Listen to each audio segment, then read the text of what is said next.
Alors maintenant, on va essayer d'aller au-delà de la triade, donc qui effectivement permet déjà de comprendre un petit peu l'autisme, mais n'est pas suffisant parce que là, on est resté quand même assez focalisé sur les problèmes de communication. Et donc là, on va aborder des aspects donc, qui ne figurent pas dans les classifications internationales, du moins voilà, puisqu'il y a une nouvelle classification qui vient de sortir et qui enfin le prend en compte, mais à mon avis pas suffisamment. Pas suffisamment, mais j'en parlerai tout à l'heure. Alors l'autisme, c'est un trouble de la communication, mais c'est aussi ce que j'appelle moi une autre façon d'être au monde, avec effectivement des aspects sensoriels et perceptifs.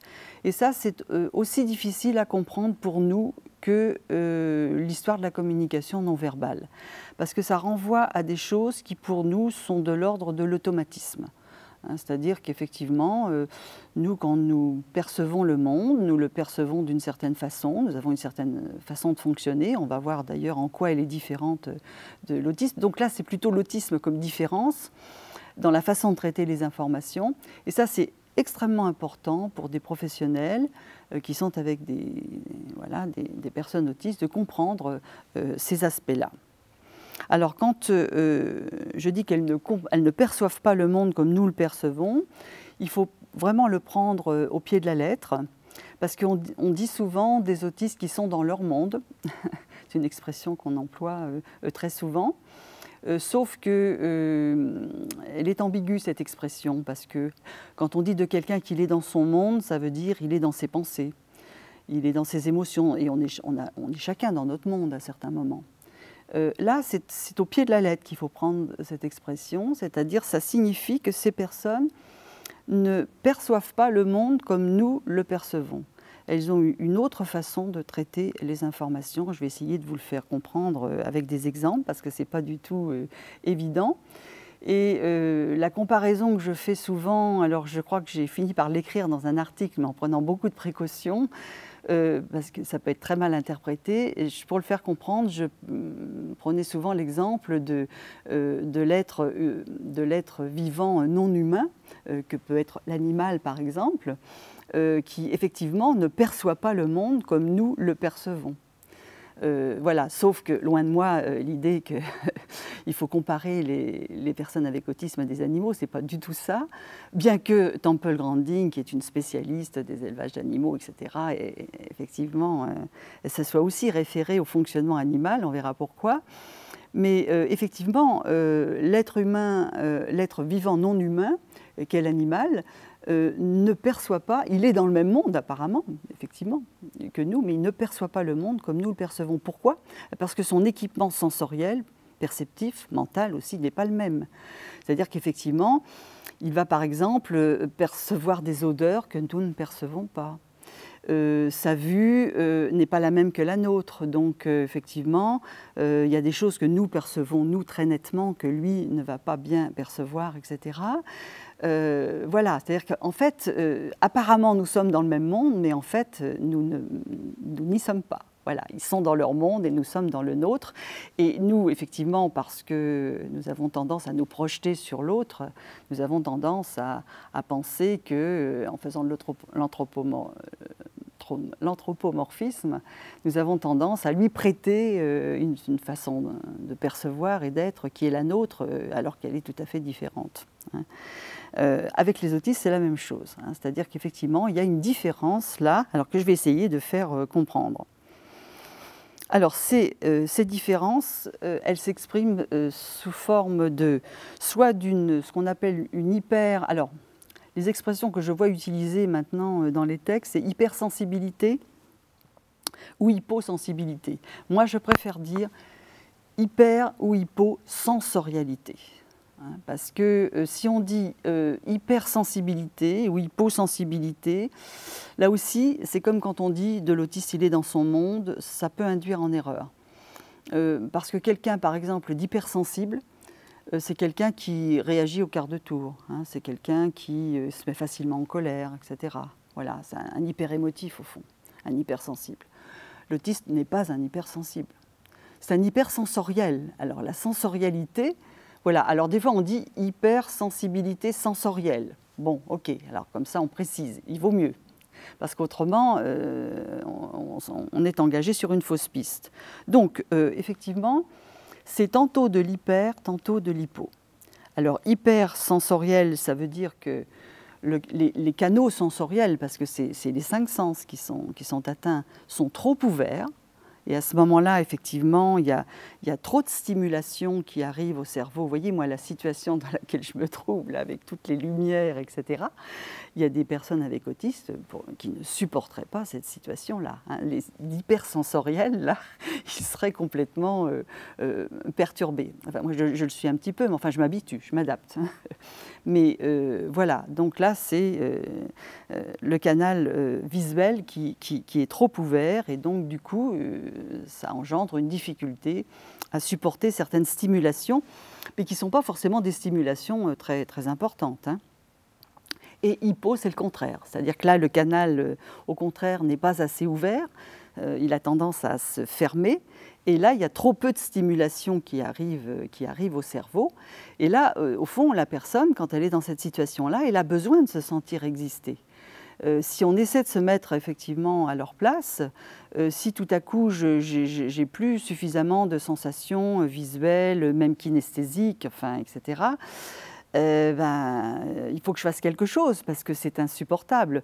Donc, qu'est-ce que je fais? Je vais me balancer. Vous voyez, c'est-à-dire que les comportements là qu'on voit apparaître peuvent s'expliquer justement par ces problèmes sensoriels, hein, quand le canal se ferme et que pour se sentir exister, la personne a besoin de s'auto-stimuler. Alors, elle va s'auto-stimuler avec des mouvements, avec des sons, etc. De façon, c'est différent d'une personne à l'autre. Alors, l'hypersensorialité, alors sachant qu'effectivement, les 2 sens qui sont les plus sollicités, c'est l'audition et la vision. Hein. Donc c'est surtout ces 2 sens-là qui effectivement réagissent, enfin, et peuvent devenir assez insupportables pour ces personnes, effectivement, qui par exemple ne vont pas. Alors, ce qu'il faut bien comprendre, c'est que, mais je vais y revenir, c'est variable d'une personne à l'autre. C'est-à-dire qu'on ne pourra pas dire, les autistes n'aiment pas les lumières, les néons ou je ne sais quoi.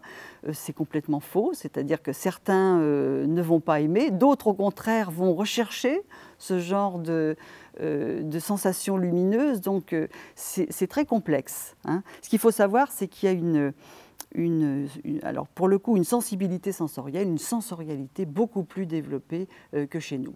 Alors nous aussi, nous avons des sensations, bien évidemment, on a 5 sens, et en permanence, on voit, on entend, etc., on touche, on sent, bien. Mais je dirais que cette sensorialité, pour nous, elle est un petit peu en retrait. Hein, c'est-à-dire que nous sommes plus dans la pensée, dans l'émotion que dans la sensation.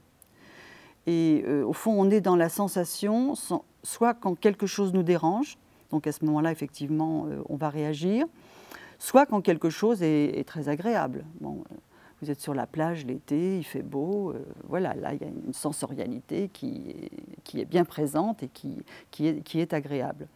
Mais autrement, voilà, on va être plus dans la pensée, dans l'émotion, et la sensation est un petit peu en arrière-plan. Ces personnes, c'est ça qu'il faut comprendre, là, vraiment, c'est important, sont beaucoup plus que nous dans la sensation. C'est-à-dire que la sensorialité est vraiment au premier plan. Sachant qu'ils peuvent passer de l'hyper à l'hypo. Donc c'est un peu compliqué.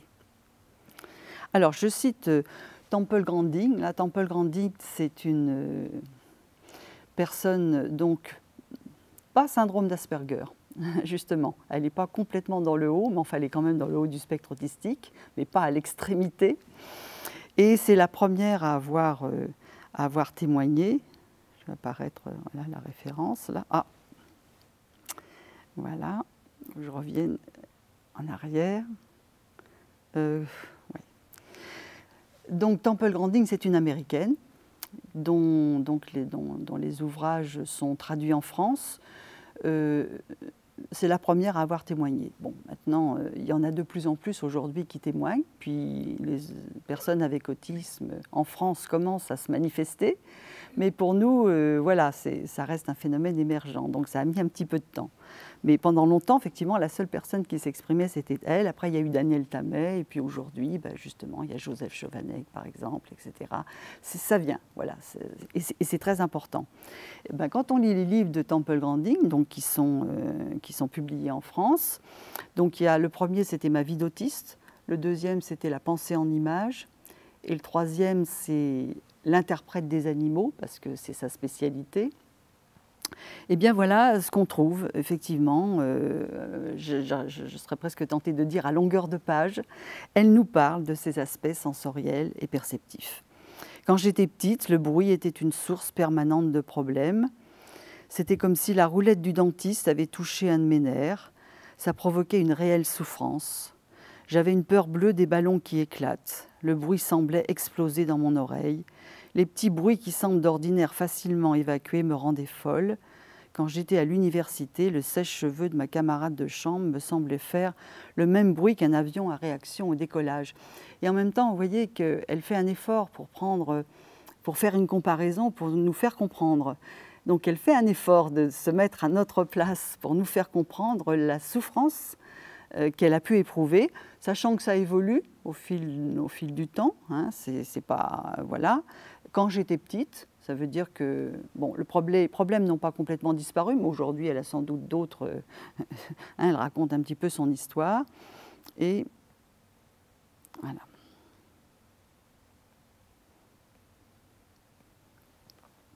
Alors, autre passage dans ces livres, j'étais attirée par les couleurs vives, les objets en mouvement qui stimulaient mon système visuel. J'aimais les chemisiers rayés, la peinture fluo. Donc là, elle a dit précédemment ce qui la faisait souffrir. Là, elle dit ce qu'elle aime. Alors c'est important là d'être bien conscient qu'il y a ces deux aspects. Dans la sensorialité, il y a ce qui fait souffrir, il y a ce qui dérange, et puis il y a ce qu'on recherche. Voilà, puisque comme ils sont dans ce registre-là, où ils n'aiment ou ils n'aiment pas. Et là aussi, je pense que dialoguer avec les parents pour comprendre ces aspects-là, c'est très important. Sachant qu'elle le dit, d'ailleurs, je ne sais plus si j'ai choisi ces passages-là, qu'elle le dit à un moment donné. Voilà, ça, je suis en train de parler de moi, mais il ne faut pas penser que toutes les personnes avec autisme ont les mêmes intérêts ou les mêmes souffrances que les miennes, etc. Chacun a ses particularités. Et c'est là où c'est un petit peu compliqué. Alors, elle explique justement, dans ce passage, ce qu'elle aime.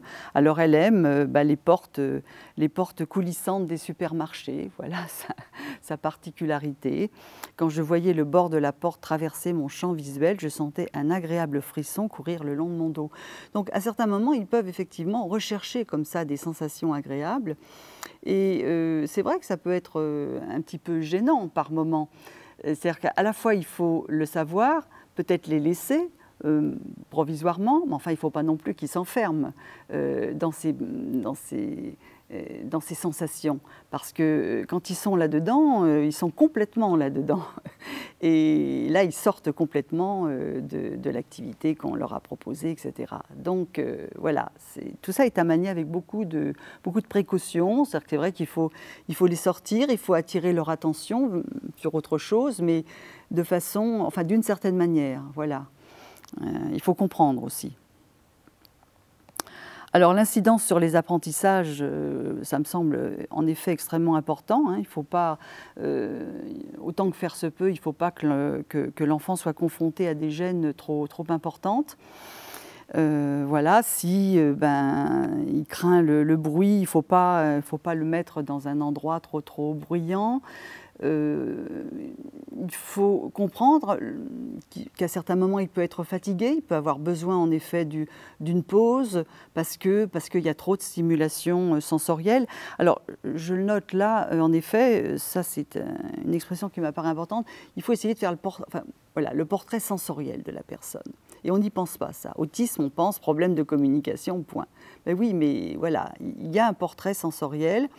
Et le portrait sensoriel, c'est essayer de comprendre justement qu'est-ce qui le gêne, qu'est-ce qui le fait souffrir. Et on va essayer d'en tenir compte, hein, sachant qu'il ne faut pas non plus le surprotéger. Il faut aussi qu'il puisse s'habituer au monde dans lequel il se trouve.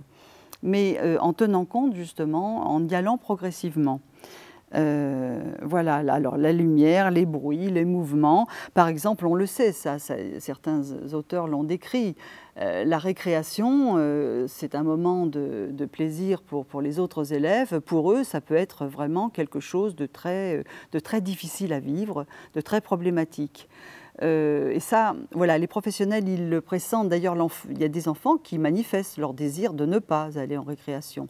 C'est pas parce qu'ils n'ont pas envie d'être avec les autres, c'est parce que la récréation, c'est un moment effectivement extrêmement difficile. Il y a beaucoup de bruit, il y a beaucoup de mouvements, etc. Et c'est vrai que ça peut être très douloureux pour eux. Donc, il faut apprécier cela. Ceci dit, voilà, on ne va pas les enfermer ou les mettre complètement à part. Ce qu'il faut en tout cas, c'est les accompagner et y aller progressivement. C'est-à-dire que si vraiment on voit qu'effectivement, là aujourd'hui, il est fatigué, il a fait beaucoup d'efforts, il a peut-être besoin justement de ce temps pour se ressourcer, donc effectivement, il ne va peut-être pas y aller. Sachant que, bon, voilà, l'objectif, c'est quand même qu'ils puissent être avec les autres. Et si, effectivement, aller en récréation, ben, il ne faut pas se dire, comme on se dit avec les autres, là, voilà, là, ils ont travaillé, là, on va les laisser libres de faire ce qu'ils ont envie de faire. Non, il faut les accompagner. Hein, c'est très, très important dans ces moments-là. Hein. Soit par un adulte, soit par des tuteurs aussi. Et puis, c'est pas forcément, faut y aller de façon progressive, c'est pas forcément tout le temps de la récréation, etc. Mais ça, voilà, si on n'a pas compris ces aspects-là, eh bien, on va confronter l'enfant à quelque chose de très, très difficile. Donc, au lieu de se détendre, au lieu de se reposer, ben, il va rentrer de la récréation complètement épuisé parce que... Puis en plus, il est resté tout seul, personne ne s'est occupé de lui, voilà, il est dans un endroit de la cour, c'est bruyant, etc. Et c'est vraiment un moment, voilà, c'est un moment critique, voilà. Et ça, il faut le comprendre, il faut le gérer. Hein, mais encore une fois, ce n'est pas pour voilà, enfermer l'enfant et il ne faut pas non plus surprotéger, bien évidemment.